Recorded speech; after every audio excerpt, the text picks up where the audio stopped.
एकही शब्द असा मी पडू दिला नाही की नाही मागितले दोन रहेंचे शब्द की आलमगीरा तुझ्या पुढे आता मी झुकतो, मी वागतो नाही म्हणला माझा संभाजी राजा. होय आबासाहेब तुमचा मी छावा.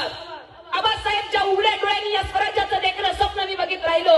आबासाहेब त्या उघड्या डोळ्यांनी आज माझ्याकडे डोळेही राहिले नाही. त्यांनीच औरंगजेबानं माझे डोळेही काढले, पण आबासाहेब शेवटपर्यंत माझी नजर त्या औरंगजेबापुढे झुकली नाही. होय आबासाहेब मी तुमचा छावा.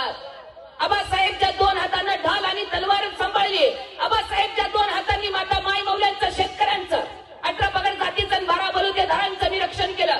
आबासाहेब ते दोन हातही माझ्याकडे राहिले नाही. होय आबासाहेब तुमचा मी तो मर्द छावा. आबासाहेब शेवटपर्यंत 1 नाही, 2 नाही, 3 नाही, 4 नाही, 5 नाही, 6 नाही, 7 नाही, 8 नाही, 9 नाही, 10 नाही, 20 नाही, 30 नाही, तब्बल 40 दिवस, तब्बल 40 दिवस त्या नांडग्यांच्या कळपामध्ये होतो आबासाहेब. पण शेवटपर्यंत आबासाहेब त्या औरंगजेबापुढे, त्या मुघली सैन्यापुढे झुकलो नाही, वाकलो नाही आबासाहेब. कारण तुम्ही स्वराज्याचं देखणं स्वप्न सत्यामध्ये उतरवलं. या सत्याला मी, या स्वप्नाला स्वतःच्या खांद्यावरती पेलवत ठेवलं आबासाहेब. होय मी तुमचा मर्द छावा. हाथी घोडे तोप तलवारे पोस्ट सारी तेरी है, पर जंजीरों में जकड़ा राजा